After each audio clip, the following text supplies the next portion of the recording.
Halo, jumpa kembali kita di Republik Indonesia. Kita akan membahas berbagai sisi atau berbagai segi dari Indonesia. Jadi kita bagaimana ya? Ini menjadi tuan rumah sebenarnya dari semua aktivitas yang ada di Indonesia, ekonomi, sosial, politik dan lain sebagainya. Dan kali ini kita ngomong terkait dengan ekonomi atau lebih spesifik lagi adalah ekonomi kerakyatan atau biasa yang disebut dengan koperasi. Kita sepertinya zaman dulu ya, waktu kita belajar itu, koperasi itu adalah soko guru perekonomian. Di mana Bapak Koperasi, Pak Wakil Presiden pertama kita yaitu Pak Bung Hatta atau Muhammad Hatta. Dan kiprah koperasi sekarang semakin harusnya diperhitungkan.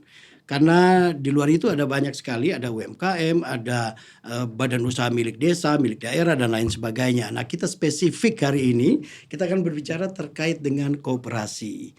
Dan hadir sekarang bersama kami di podcast Republik Indonesia adalah mantan ketua umum atau sekarang disebut dengan ketua harian Dewan Koperasi Indonesia atau Bapak Priskianto. Priskianto, apa kabar Pak? Sehat, alhamdulillah. Sehat selalu ya. Oke. Alhamdulillah, sama-sama sehat. Saya manggil Mas Pris aja kali ya. Boleh. Boleh. Mas, bicara terkait dengan koperasi, ini menyentuh masyarakat di level yang terendah, ya kan? Bagaimana sih awalnya nih kalau kita bicara terkait pribadi dulu deh, Mas Pris, gimana sih keterkaitan atau akhirnya terhubung dengan yang namanya koperasi? Koperasi ya. Oke, jadi kalau cerita koperasi ini masa kita sekolah sebenarnya ada kurikulum yang namanya ekonomi koperasi. Atau EKOP. Ingat kan? Betul. Nah, ini kelihatan kita kelihatan kita eranya era Orde Baru. Orde Baru walaupun style kita masih begini kan. Sok dimudain. Menolak tua. Menolak tua kan. Jadi pada saat kita belajar di sekolah menengah dulu kan, ada ekonomi koperasi sampai dengan SMA kita ada praktek koperasi juga. Nah disitulah kita mengenal koperasi dan ternyata koperasi ini menarik. Menariknya kenapa? Karena koperasi ini memiliki satu semangat kebersamaan, solidaritas dan artinya kita semua sama. Betul. Jadi waktu kita pelajari koperasi di sekolah itu bagaimana kita mengelola sisi ekonomi yaitu usaha dengan konsep koperasi, kesetaraan, kesamaan, solidaritas untuk bisa menjadi sebuah nilai untuk kita bersama. Itu filosofi. Jadi sebenarnya koperasi itu dibangun adalah untuk kita juga. Makanya pada saat saya sekolah dulu, ini boleh juga nih koperasi kan. Kita belum berpikir waktu itu ada perusahaan dan segala macam. Akhirnya saya juga jadi pengusaha gitu kan. Walaupun dulu saya pernah ditawari ayah saya mau jadi pegawai negeri enggak. Kenapa? Gajinya kecil. Yang kita tahu kan itu dulu. Betul. Tapi kembali lagi, kenapa saya nyangkut di koperasi itu adalah ketertarikan terhadap konsepnya. Kemudian selama saya kuliah itu ada koperasi mahasiswa. Ya, di koperasi mahasiswa juga sama. Artinya kita berorganisasi. Dan selama kurun waktu 30 tahun belakangan nih koperasi kan hilang begitu saja. Nggak kedengeran apa itu koperasi. Kadang-kadang saya tanya anak-anak saya juga, tahu koperasi? Enggak.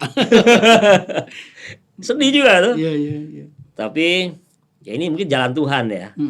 Saya nggak pernah berpikir untuk menjadi pimpinan sebuah organisasi koperasi yang besar. Tiba-tiba teman-teman itu datang kepada saya minta untuk menjadi ketua umum Dekopin. Tapi memang saya tahu Dekopin itu adalah satu lembaga yang didirikan pada saat era Bung Hatta. Tujuannya adalah untuk membesarkan koperasi. Karena koperasi ini kan identik dengan kebersamaan, cooperation. Cooperation itu kan kerjasama. Di Indonesia ini sangat cocok karena kerjasama ini sifatnya kan kita gotong royong. Kalau Indonesia ini kan orang Indonesia gotong royong. Sehingga itu cocok untuk Indonesia. Makanya Dewan Koperasi ini betul-betul harus kita kelola dengan baik dan tentunya harus mendapatkan dukungan juga dari pemerintah. Nah saat saya diminta untuk menjadi ketua umum Dekopin, saya juga belum ada kepikiran bahwa harus diapain ini Dekopin. Tapi begitu teman-teman mendesak terus untuk menjadi ketua umum Dekopin, ini ada sesuatu nih. Apakah ini amanah, gitu kan? Apakah ini jalannya? Dan saat itu juga saya tidak sadar kalau koperasi sedang dalam fokus pemerintah untuk dimajukan lagi. Akhirnya saya bilang sama teman-teman, oke, saya start pelajari ya waktu itu, karena di koperasi ini kan artinya konsep yang harus kita bangun dan harus kita seriusin untuk menjadi sebuah kerajaan bisnis. Ya, dan bisnis bukan oligarki ya, kerajaan bisnis ini artinya dikonsep berdasarkan kekeluargaan. Nah, kemudian saya bilang, oke, saya mau jadi ketua umum Dekopin, tetapi apa yang membuat kalian ini minta saya untuk jadi ketua umum Dekopin? Nah, mereka bilang Dekopin itu ada perbedaan pendapat, sehingga ada 2 versi pada saat itu. Tapi saya tidak menganggap itu 2 versi. Artinya satu berbeda pendapat, yang ini berbeda pendapat juga. Sehingga dengan adanya perbedaan pendapat jadi beda pendapatan. Itu tahun berapa, Mas? 2024. Saya 2019 mulainya. 2019, Jadi 2019 dimulai adanya perbedaan pendapat itu antara, pada saat itu dimulai dari Munas di Makassar, di mana senior saya Pak Nurdin Halid, Puang Nurdin Halid, itu mengadakan Munas untuk kesekian kalinya dan beliau mencalonkan diri kembali. Tetapi di satu sisi ada yang tidak setuju karena sudah melewati 2 kali masa jabatan. Kan di ART itu 2 kali berturut-turut tidak boleh mencalonkan lagi. Tapi karena memang pada saat itu mungkin Pak Nurdin Halid masih merasa bertanggung jawab, merasa mau memajukan kembali koperasi, sehingga beliau maju lagi. Ya itu nggak salah juga menurut saya, tapi yang salah adalah mekanismenya, sehingga terjadilah perbedaan pendapat. Nah, karena Dekopin ini menjadi 2, akhirnya 2024 habis masa kepengurusan. Kemudian dari sisi yang memiliki legalitas itu Bu Sri Untari dan Pak Nurdin Halid mengadakan Munas lagi. Bu Sri Untari yang memiliki legalitas, Pak Nurdin Halid juga memiliki legalitas, tetapi yang legalitas yang lebih lengkap adalah Bu Sri Untari. Waktu itu. Kemudian saya diminta untuk menjadi ketua umum. Jadi saya bilang, oke, kalau memang misinya untuk menjadi Dekopin ini menjadi satu, saya nggak keberatan. Misinya adalah bagaimana kita memperkuat posisi Dekopin ini menjadi satu wadah tunggal untuk membina koperasi-koperasi yang ada di bawah. Saya yang ada 2 syarat untuk saya jadi ketua umum. 1, nggak boleh ada perdebatan. Artinya kalau saya bicara nggak boleh ada yang berdebat sama saya. Yang kedua, komando. Ada perintah nggak boleh ditanya, jalanin. Saya harus pakai cara otoriter. Karena kalau kita nggak pakai cara otoriter, dualisme itu ada terus. Iya, gitu. Karena saya pikir cuman itu obatnya. Lu gua ngomong nggak boleh debat, ya kan? Gua perintah lu jalanin, nggak boleh nanya buat apa, jalanin aja. Setuju? Ayo kita jalan. Setuju, semua kan? Ya akhirnya saya menjaga komitmen, kita selenggarakan Munas, dan saya terpilih aklamasi sebagai ketua umum pada saat itu 2024, tanggal 1 Desember. Sejalan dengan itu saya masih melihat ada upaya-upaya untuk menggoncang itu kan. Lantas saya dengan teman-teman itu berdiskusi bagaimana memperkuat kembali Dekopin agar Dekopin ini menjadi satu, dan didapat satu formula bahwa harus ada memang campur tangan pemerintah dan politik, karena negara ini kan nggak lepas dari politik, nggak bisa lepas dari influence politik. Akhirnya kita menyusun strategi, kemudian muncullah nama Pak Bambang Haryadi untuk menjadi ketua umum pada saat itu. Kemudian kita munas lagi tanggal 26 Desember. Jadi saya ini ketua umum tersingkat di Dekopin. Ya. 26 hari. 26 hari. Tapi cukup untuk mencatat nama saya di dindingnya Dekopin sebagai ketua umum. Ya, ini tercatat juga. Tercatat dulu. Nah, Pak Bambang Haryadi terpilih secara aklamasi juga. Oke. Itu siaran langsung itu Metro TV tanggal 26 Desember terpilih sebagai ketua umum kami sekarang yang baru Pak Bambang Haryadi dan saya sebagai ketua harian. Ketua harian. Oke. Itu perjalanan singkat. Perjalanan singkat itu. Untuk menyatukan Dekopin. Tapi emang dari dulu udah concern dengan yang namanya koperasi ya? Ya, itulah karena ketertarikan saya terhadap koperasi itu karena konsepnya. Kesetaraan, solidaritas, kebersamaan dari, oleh, untuk. Ya. Gitu. Tapi kalau sekarang ini mulai agak sedikit masuk ke dalam. Tapi kalau sekarang kesannya kalau kita ngomong koperasi itu old school. Old school. Iya kan? Iya. Nah fenomena ini kemudian tantangan terbesarnya apa nih koperasi sekarang? Ya. Kita tahu banyak sekali kan dalam konteks ini loh. Ini saingannya ini banyak gitu loh. Saingan si koperasi ini. Iya kan? Benar. Sekarang startup pun udah menjadi salah satu salah satu saingan. Ya. Nah, ini gimana nih bertahan di kondisi itu? Jadi memang kalau kita bicara koperasi istilahnya orang bilang jadul lah koperasi. Iya, old school. Kan gitu. Iya. Old school lah, jadul. Tapi sejalan dengan perkembangan zaman, kita masuk di era digitalisasi. Betul. Inilah tantangan yang harus kita hadapin. Artinya kita harus mengikuti juga mentransformasi koperasi ini menjadi sebuah format baru. Mengikuti era digitalisasi. Sekarang kan anak-anak muda rata-rata kerjanya nggak mau di belakang meja. Nggak mau, ya. Kalau perlu kerja sambil tiduran dapat duit. Dapat duit. Ya. YouTube lah, jadi semuanya semua. Ya.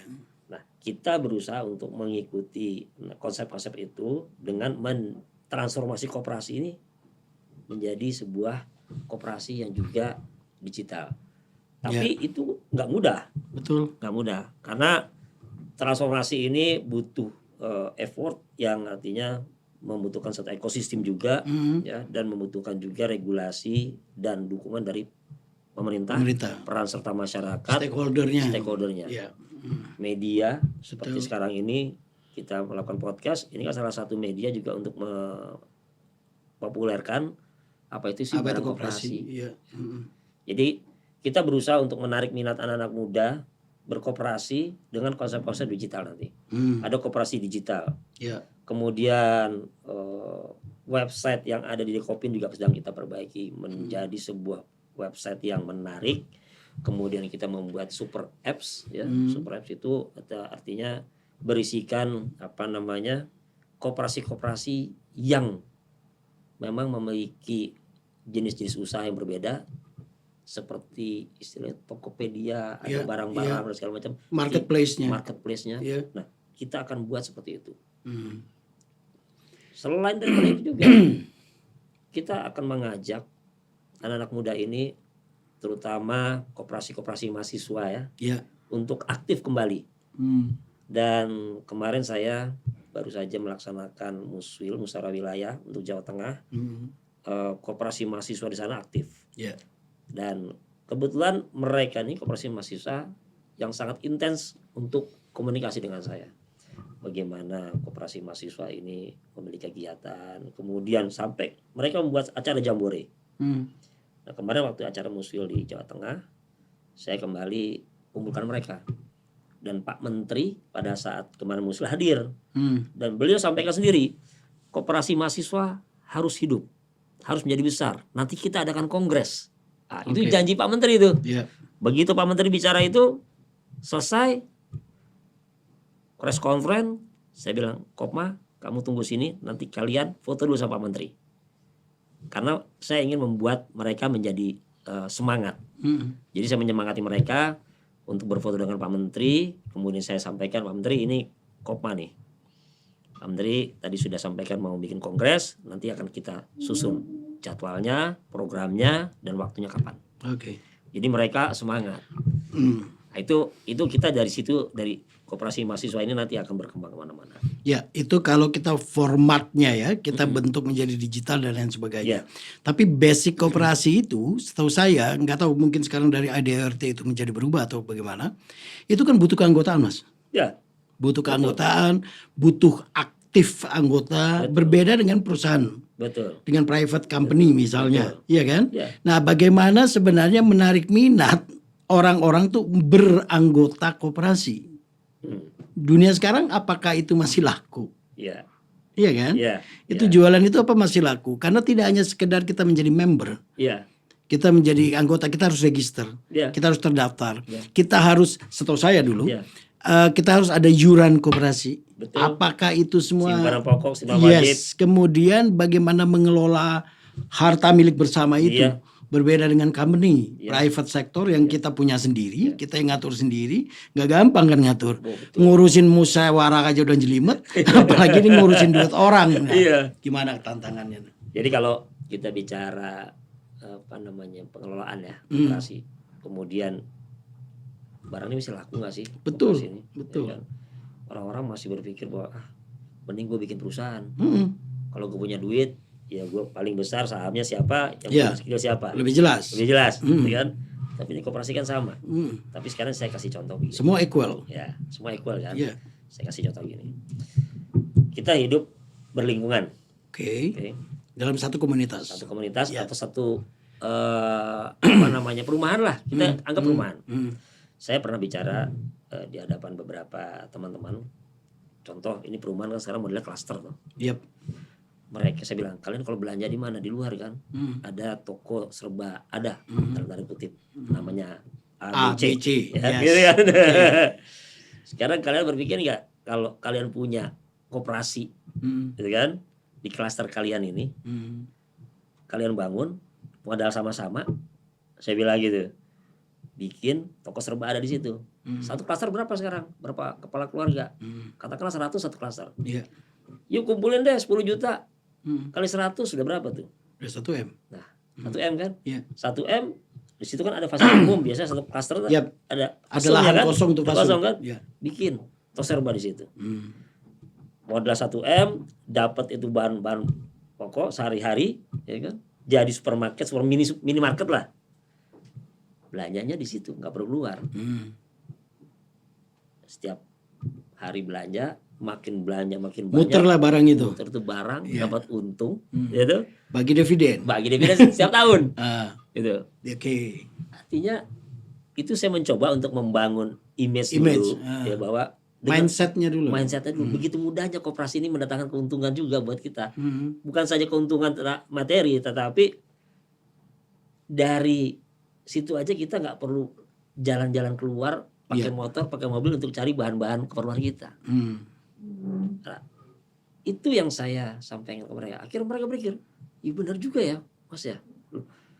Itulah konsep koperasi, kebersamaan, solidaritas, kemudian dari situ bisa mensejahterakan. Kita bisa mendapatkan barang-barang dengan mudah. Dalam konteks clustering. Clustering. Artinya komunitas yang kecil. Iya. Ya, kalau kita terkait ngomong digitalisasi, kita nggak bisa lagi berpikir seperti itu. Iya kan? Bisa dibuat konsep bahwa minimarket ini nanti punya apps tersendiri. Cluster itu kan bisa juga kita bikin super apps yuk untuk minimarket kita. Artinya bukan hanya cluster ini yang menikmati, cluster lain sebelah cluster bisa menikmati juga. Sejauh mana, Mas? Itu. Hal itu sekarang sudah diterapkan. Artinya konsep ya, konsep kalau umpamanya kita aplikatif mungkin seperti yang kita bicarakan. Tapi secara mindset sejauh mana? Inilah pemerintah sekarang hadir. Dengan adanya koperasi desa Merah Putih dan koperasi kelurahan Merah Putih. Saya baru mau masuk ke situ. Kopdes Merah Putih itu adalah koperasi yang dibangun dan diinisiasi oleh pemerintah untuk bisa menggerakkan ekonomi desa. Yes.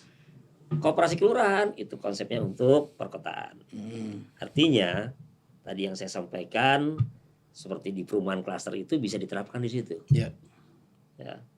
Bagaimana pemerintah ini sekarang sibuk dengan mendorong untuk memberikan ruang kepada masyarakat untuk berusaha. Nah, itu harus kita kita dampingi. Makanya tugas Dekopin ini sebenarnya kan sebagai lembaga yang membina koperasi-koperasi yang ada di Indonesia. Saya mencoba menganalisa, bukannya ada overlap di situ, Mas? Karena terkait apa?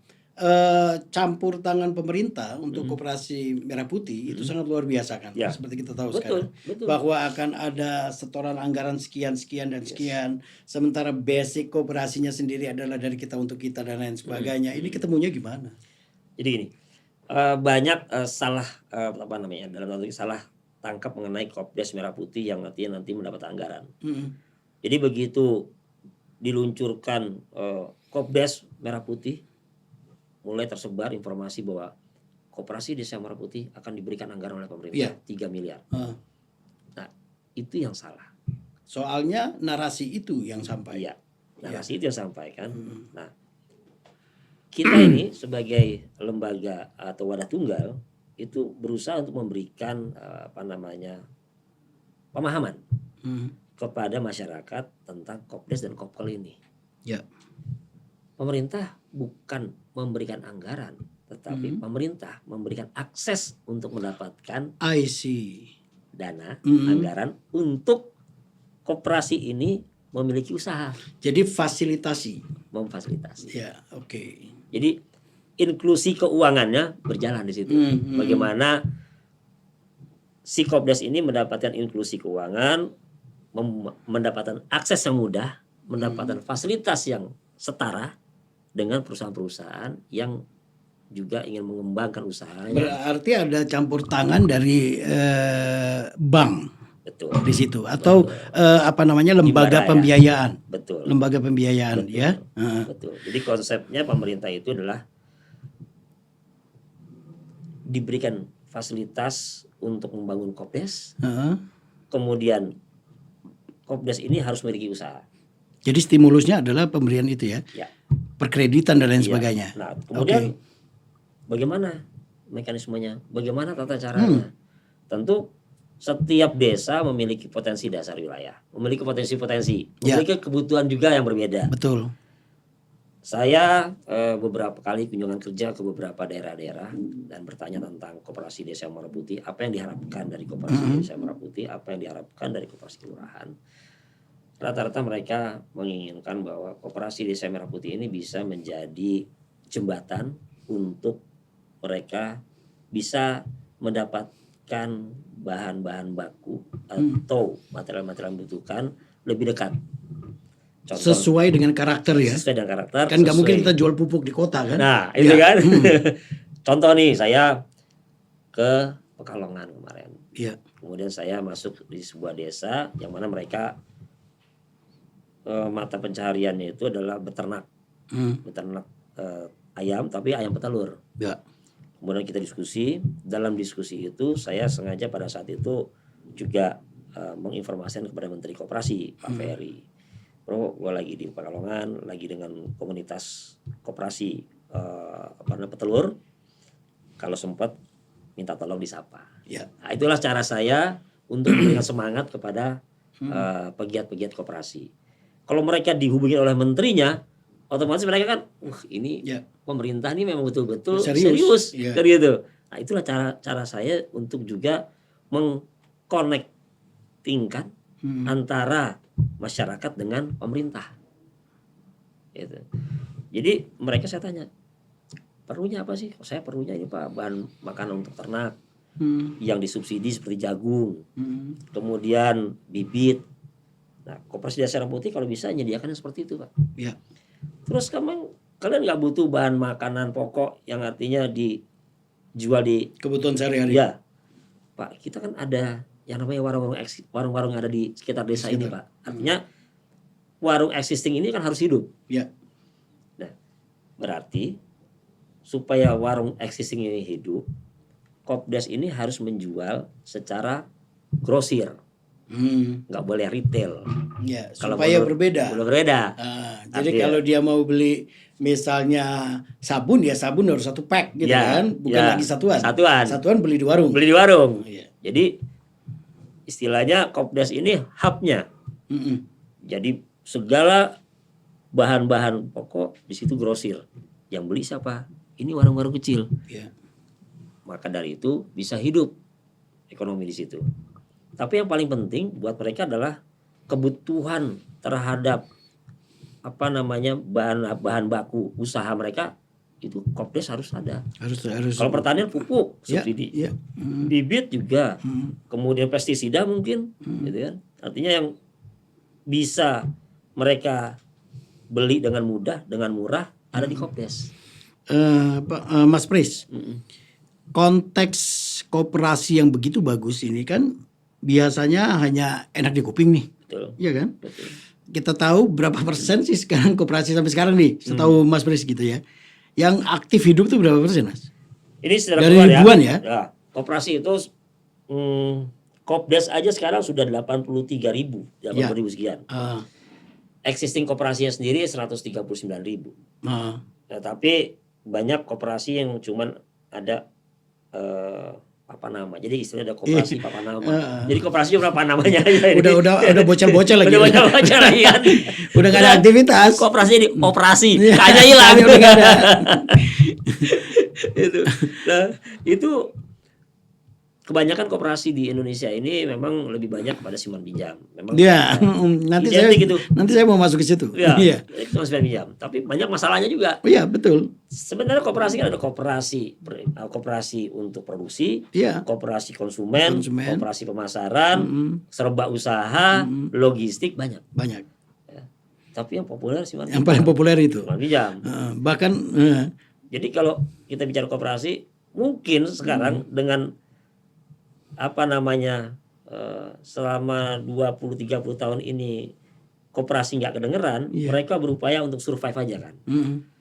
Dan begitu banyak pengusaha-pengusaha yang sekarang menjadi oligarki itu terus mendesak ruang usaha, sehingga masyarakat kecil semakin sempit untuk bisa melakukan usaha. Contoh aja namanya minimarket dimonopoli oleh A dan C, itu. Warung-warung yang mungkin ada di sekitar penduduk. Tapi sekarang saya perhatiin minimarket yang sudah punya nama ini masuk ke area-area penduduk loh. Betul. Jadi, walaupun sudah ada aturan ya. Iya. Aturan bahwa hanya boleh berapa jarak dan lain sebagainya, tapi tetap aja. Jadi saya juga kadang-kadang kalau di rumah saya keluarin motor gitu kan, gimana atau pakai sepeda atau pakai motor jalan-jalan, karena sekarang sudah menjadi kewajiban kita untuk melihat situasi dan kiblatnya kita koperasi. Kadang-kadang kita pagi-pagi itu jalan kaki, kalau nggak naik sepeda, kalau nggak keluarin motor aja, gitu kan. Akhirnya warung-warung itu bikin strategi juga. Mereka 24 jam. Iya, itu dia. Ada istilah warung Madura itu. Warung Madura. Nah, itu kan 24 jam gitu kan. Iya. Warung Madura, warung Aceh. Iya. Dan mereka juga berkompetisi di situ. Dalam tanda kutip ya sehat lah. Ya. Akan tetapi ini kan juga harus ada campur tangan pemerintah untuk bisa menyeimbangkan, mengharmonisasi, yaitu dengan cara bagaimana koperasi kelurahan ini bisa berfungsi sesuai dengan kebutuhan. Tantangannya berat loh itu, Mas. Betul, terutama di sumber daya manusia. Ya. Kita sadar bahwa koperasi ini belum memiliki SDM yang artinya mumpuni. Dan itulah yang jadi PR kita nih, tugas kita. Dekopin itu 3 tupoksinya. 1 memfasilitasi, 2 mengedukasi, 3 ada advokasi. Nah, dalam rangka peningkatan kemampuan pengelolaan koperasi, maka kita harus juga meningkatkan kemampuan SDM. Ya. Kita akan bekerja sama dengan satu lembaga, jadi penguatan kelembagaan, contoh Sukovindo. Kebetulan kakak sepupu mantan dirut Sukovindo. Kebetulan dia duduk sebagai dewan pakar di Kopin. Saya tanya, Mas, Sukovindo ini kan satu lembaga yang memiliki satu konsentrasi terhadap standarisasi. Ya. Apakah itu manajemen, keuangan, operasional dan sebagainya. Bisakah kita kerjasama dengan mereka untuk bisa mendapatkan penguatan dari sisi pembinaannya. Kerjasamanya adalah mereka membantu kita dalam hal membuat konsep pelatihan sesuai standar-standar yang ada di Sukovindo. Oh bisa, maka dari itu kita akan mulai melakukan kerjasama dengan Sukovindo untuk standarisasi pengelolaan koperasi. Mungkin ada standar ISO sekian, ISO sekian. Betul. Sekarang juga koperasi sudah ISO. ISO ngono, ISO ngene, ISO lain. ISO nutup. ISO nutup. Mas, ini simpan pinjam itu menjadi serius ya? Iya, itu. Kebanyakan itu ya. Dari semua itu yang kelihatan masih jalan tuh itu. Bahkan ada koperasi yang ngasih kredit motor. Itu kan. Makin banyak, makin macet. Bahkan ada juga yang mengatasnamakan menjadi koperasi. Padahal mereka adalah dalam tanda kutip ya itulah bisa dikatakan sebagai pinjol dalam terdaftar. Gitu. BII, Bank Inang-Inang. Gimana sih Dekopin melihat ini Mas? Yang begitu banyak dan menjamur seperti itu yang mengatasnamakan juga koperasi. Ya, jadi salah satu instruksi Pak Presiden, Pak Prabowo dalam konteks Kopdes, dalam Inpres nomor 9 2025, di situ disebutkan salah satunya Kopdes harus memiliki usaha simpan pinjam. Nah, itu adalah salah satu yang dimaksud oleh Pak Presiden, bagaimana masyarakat ini bisa terlindungi dari rentan dalam tadi pinjol-pinjol. Karena sekarang dengan mudahnya pinjol itu modal KTP difoto 5 menit 10 menit dapat duit. Iya, sementara koperasi ngajuin nanti bulan depan baru. Nah, ini kan persaingannya harus kita head to head ini kan, harus kita dudukan secara proporsional. Nah, itulah kenapa Pak Presiden konsentrasinya adalah salah satu unit usaha yang harus dimiliki adalah simpan pinjam. Tapi nggak mudah simpan pinjam ini. Betul. Karena narasi itu sempat beredar, akhirnya orang-orang desa juga udah ingin mengajukan itu. Iya.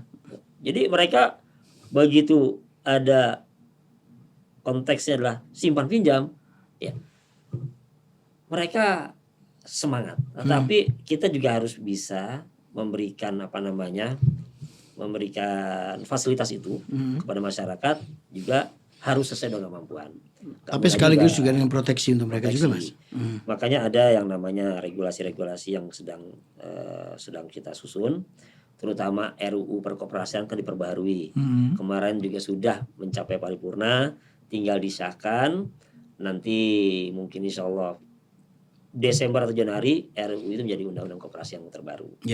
Nah, terkait dengan tadi simpan pinjam, Pak Purbaya itu saya lihat juga betul juga bagaimana uang ini bisa berputar. Tetapi berputarnya ini harus betul-betul dalam koridor, Mas. Koridor. Jangan kalau macet nggak muter itu kan. Seperti Kopdes mau usaha ngajuin kredit gitu kan, nggak mudah juga ada dapat. Nggak mudah. Nah, bagaimana supaya dapat? Ya harus ada pendampingan. Nah, terkait simpan pinjam ini banyak hal-hal yang memang harus diperhatiin, terutama masalah kemampuan daya beli masyarakat dan daya bayar masyarakat. Daya bayar. Ya.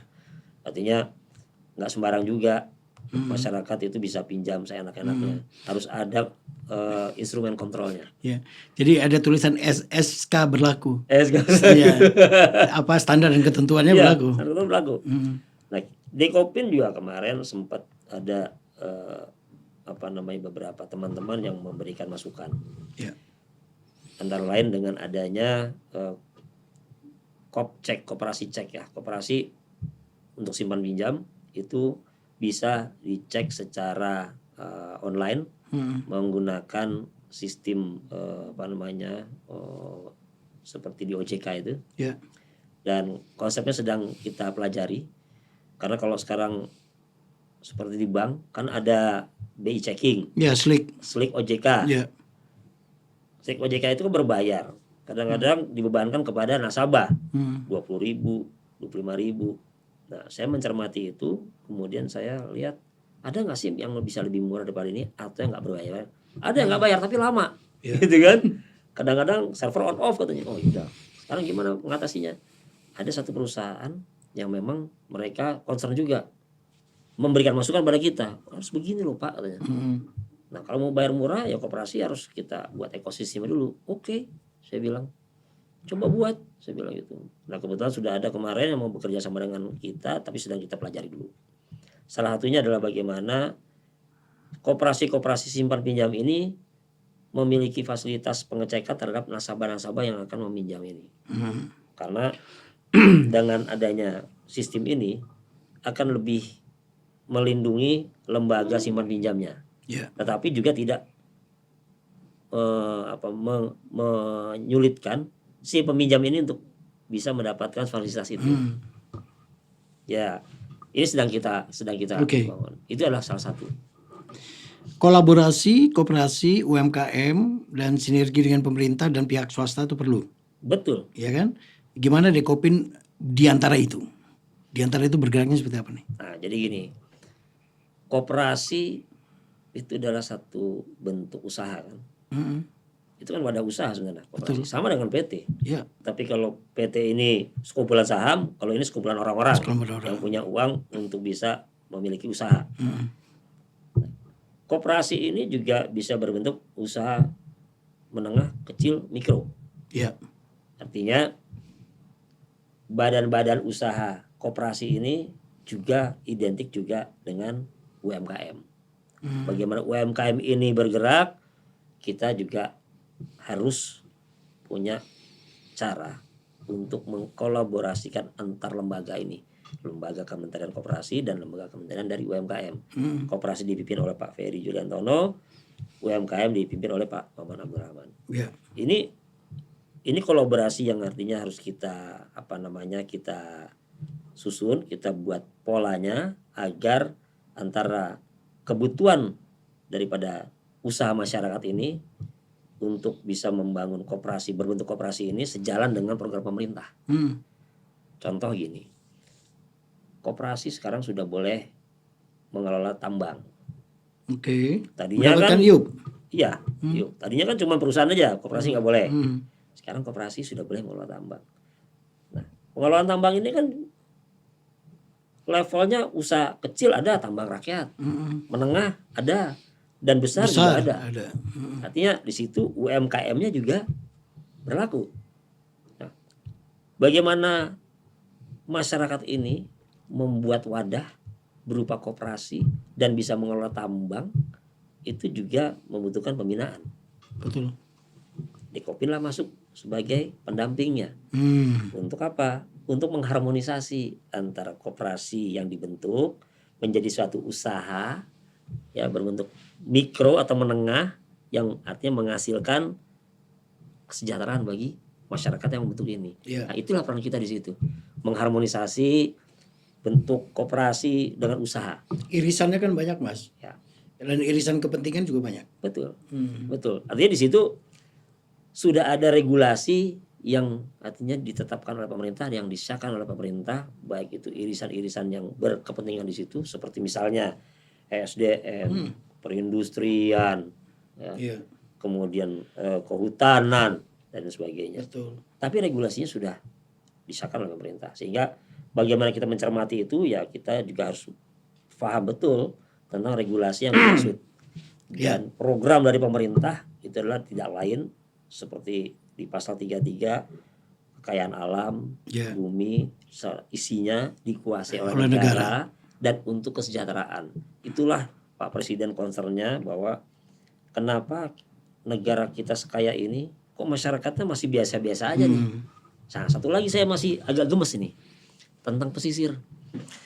Kalau kita bicara pesisir ya dari kacamata saya sebagai pimpinan koperasi, harusnya koperasi ini bisa dibangun di sepanjang pesisir. Ya, karena kita punya negara yang punya garis pantai yang 95.000 kilometer lebih garis pantai.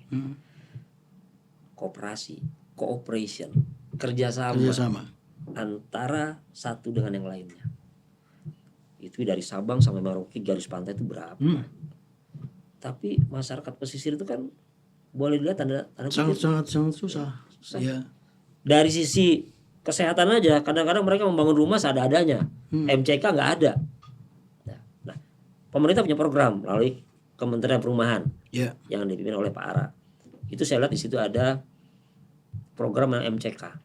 Nah, saya sampaikan ke salah satu staf khususnya beliau bahwa kalau ini digunakan dengan tepat dan ini didistribusikan dengan tepat, maka salah satunya adalah masyarakat pesisir.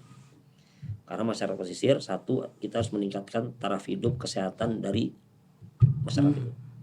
Kalau masyarakat pesisir sehat, mereka akan memiliki tingkat kehidupan yang lebih baik. Laut setiap detik diisi ikan oleh Tuhan. Berbeda dengan tambang. Tambang digaruk habis, direklamasi, kadang-kadang ditinggalin. Jadi danau kan gitu. Tapi kalau laut, Mas, setiap detik itu ada beribu-ribu, berjuta-juta kapal yang ada di laut ngambil ikan nggak habis-habis. Ya kan? Nah sekarang bagaimana masyarakat pesisir ini bisa mendapatkan sumber daya itu untuk apa? Meningkatkan kesejahteraan. Regulasinya harus ada. Pemerintah harus turun tangan. Masyarakat harus sadar kalau pemerintah turun tangan, ya mereka juga harus sadar memanfaatkan itu sesuai dengan lingkungannya. Nah, sekarang ada program yang namanya Kampung Nelayan dari pemerintah. Setahu saya itu juga program yang sangat bagus dalam rangka meningkatkan taraf hidup pesisir, tetapi itu benar-benar harus mendapatkan fungsi kontrol dari aparat-aparat sehingga jangan sampai ini nanti rawan terhadap mungkin pemotongan anggaran. Ya kita tahulah kalau di Republik ini. Itu handicapnya juga tuh. Kalau saya di Dekopin, setiap program yang berhubungan dengan anggaran nanti, saya akan ajak semua APH untuk tanda tangan. Iya, supaya apa? Kita saling kontrol. Dari kejaksaan, dari kepolisian, Bareskrim misalnya, dari KPK, dari inspektorat, dari BPK. Ayo kita tanda tangan. Semua saling mengawasi. Jangan sampai ada dusta di antara kita. Karena kita misinya betul-betul membuat bantuan pemerintah ini bisa langsung menyentuh masyarakat sehingga masyarakat bisa sejahtera. Kelemahan koperasi juga dari sisi manajemen, Mas. Betul. Iya kan? SDM terutama. Iya, kita tahu bahwa akhirnya banyak koperasi yang disalahgunakan. Akhirnya uangnya dibawa lari kemana gitu kan. Dan banyak sekali juga kan itu sangat banyak bahkan pengalaman yang kita alami terkait dengan hal itu. Contohnya kayak di pesisir itu kan dari dulu tuh. Dari zaman dulu tuh ada tuh koperasi Mina dan lain sebagainya. Mina Bahari, dan semua Mina. Ujungnya nggak ada semua yang hasilnya gitu kan. Gimana Dekopin peranannya di situ? Jadi gini, masyarakat nelayan ini kan juga terbagi nelayan yang melaut, ada nelayan yang budidaya juga. Gitu. Pemerintah punya lembaga teknis namanya Kementerian Kelautan dan Perikanan. Ini sebagai lembaga teknis yang artinya memberikan bantuan fasilitas secara anggaran juga untuk kebutuhan masyarakat. Nah kami di Dekopin juga melihat bahwa ini salah satu sisi yang harus kita bina. Kalau kami di Dekopin, saya terutama punya program namanya nyalakan pesisir. Ini pesisir harus nyala nih. Gimana nyalain pesisir ini? Kita harus ikut berperan serta utuh untuk bisa memberikan masukan kepada lembaga teknis ini. Contoh, kunker kunjung kerja yang kami lakukan di daerah pesisir, kita berikan masukan kepada Kementerian Kelautan. Pak, ini daerah Pamanukan seperti ini, daerah Makassar seperti ini, daerah NTT seperti ini, daerah NTB potensinya ini. Sehingga bantuan ataupun program nanti akan kena sasarannya. Tepat sasaran. Itulah yang kita lakukan. Nah, jangan dianggap bahwa Dekopin ini menjadi saingan. Gitu. Justru Dekopin ini mitra yang memberikan masukan agar sasaran itu bisa tepat kepada yang menerima. Jadi kita juga dalam kunjungan kerja selalu tadi ada Mina tadi. Salah satunya Mina Jaya yang di Arangke. Itu dari tahun 78. Jadi koperasi dari tahun 78. Dan koperasi ini besar. Tapi karena pengelolaannya juga tidak mungkin nggak profesional, kemampuan dan modal, akses terhadap permodalan. Kembali lagi, inklusi keuangan harus turun ke situ. Jadi pemerintah sekarang sudah bagus memberikan apa? Apalagi Pak Menteri Keuangan kita atraktif dia kan. Gua kasih duit 200 triliun. Sangat akrobat. Iya, akrobat ya, salto-salto ya kan. Tapi kalau nggak keserap, gua ambil lagi duit, kan gitu. Nah, itu sebenarnya bagus. Itu adalah memberi pesan kepada teman-teman atau terhadap masyarakat. Ini loh, pemerintah udah kasih uang. Tergantung. Silakan Bagaimana. Kembangin. Ya kan? Tapi ya yang benar. Harus benar. Ya, Kalau itu bisa kembali ngambil, lagi. gua tarik lagi. Oke. Gitu. Jadi Menteri Keuangan kita cukup atraktif ya. Memang kalau Menteri Keuangan harus laki-laki. Harus begitu. Apa namanya? Kalau Harus perempuan diikat, dipegang terus. Ya. Oke. Itu intermezzo. Oke. intermezzo. Terakhir Mas, anak muda sekarang harus punya tempat. Ya. Ya, karena mereka lah sekarang yang menjadi ujung tombak, ya kan, untuk pergerakan ekonomi atau perputaran. Mau sampai desa dan kota pun anak muda sekarang yang leading. Betul. Iya kan? Betul. Bagaimana peranan Dekopin untuk membangkitkan minat anak muda ini terhadap koperasi?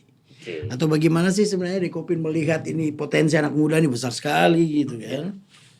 Jadi sekarang kan banyak hal-hal atau terinfluence dari medsos, media sosial. Betul. Kita membuat usaha, begitu dibuat di medsos, tersosialisasi, ada TikTok, ada Instagram, ada apa, Dan meledak. Ada juga yang pakai influencer. Ya. Nah, kita juga seperti itu. Artinya Dekopin memiliki konsep untuk bisa membangun startup koperasi. Ya. Ini kalau startup koperasi loh. Udah jalan.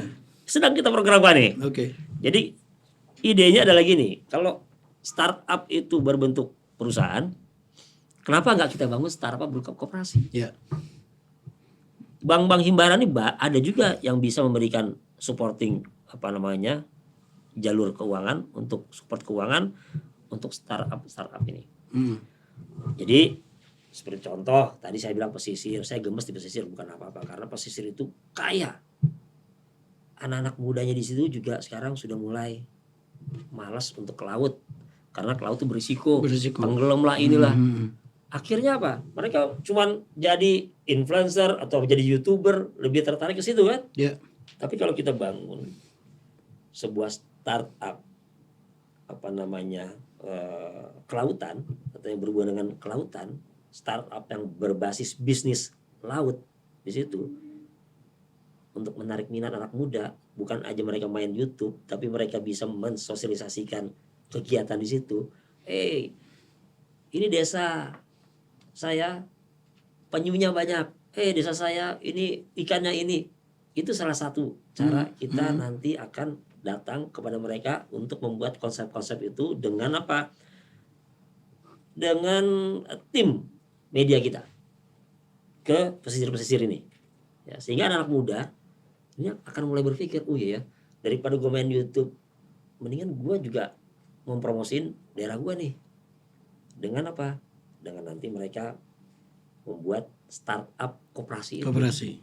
Nah, sosialisasi melalui medsos. Ya. Jangan sampai nanti lagu nenek moyangku seorang pelaut hilang karena nggak ada yang melaut lagi. Kan? Karena apa? Nenek moyangku seorang YouTuber ada konten kreator kan. Itu kita nggak mau tuh lagu itu hilang. Nah, itu salah satunya. Bagaimana menarik minat anak muda adalah kita justru harus menstimulan mereka, memberikan contoh kepada mereka dengan ide-ide kreatif kita untuk bisa mendirikan startup koperasi. Oke. Dan itu sudah jalan ya? Oke. Insya Allah. Terakhir Mas, closing statement ya Mas? Ya. Jadi mari kita bangun koperasi ini untuk menjadi sebuah apa namanya wadah agar kita bisa lebih bersaing, lebih bisa apa namanya meningkatkan taraf hidup kita, taraf ekonomi kita melalui satu kebersamaan, solidaritas. Karena apa? Usaha ini harus kita bangun dengan satu kebersamaan dan dengan kebutuhan yang sama juga agar kita semakin kuat. Ibarat seperti lidi ya. Ya. Lidi kalau satu patah. Iya. Tapi kalau diikat Itu kuat kan? konsep Itulah. koperasi dari zaman dulu. Koperasi itu gotong royong. Gotong royong. Iya. Jadi ayo kita bergotong royong menjadi koperasi, sesuaikan dengan kebutuhan, sesuaikan dengan jenis usaha, ya kan? Sesuaikan dengan kemampuan, bersama koperasi Indonesia maju. Tapi Gitu harus ya. juga tetap modern. Tetap modern. Jadi nggak old school. Digitalisasi. Jangan old school. Ya. Oke, terima kasih Mas Oke. Prixianto. Terima Oke, kasih untuk thank segalanya. you. Terima kasih Ya. untuk Mas Daily. Ya. Maju terus, dan tentunya ini sangat bagus untuk mempopulerkan hal-hal yang memang perlu diketahui oleh teman-teman, terutama koperasi. Dan saya berharap bukan hanya ini tentang koperasi, bisa nanti diundang juga untuk hal-hal yang lain, koperasi-koperasi induk, Betul. koperasi primer, koperasi Betul. yang memang sudah besar, Betul. koperasi mungkin memang mereka Ada success story Mas ada nanti di success sini. story, Iya kan? ya. Oke. Mungkin nanti Pak Menterinya diundang. Boleh. Ya. Ya, saya bisa nanti bicara dengan Pak Jembatani Menteri, ya? saya jembatani Oke. Pak Menteri, Ketua Umum saya Pak Bambang Haryadi, Ya. itu top juga. Oke. Baik, terima kasih. Itu dia Oke. Menzeli untuk perbincangan kita pada kali ini, dan kita akan berbincang lagi untuk materi ataupun sisi-sisi lain dari hal-hal yang terkait dengan Republik Indonesia. Terima kasih. Thank you.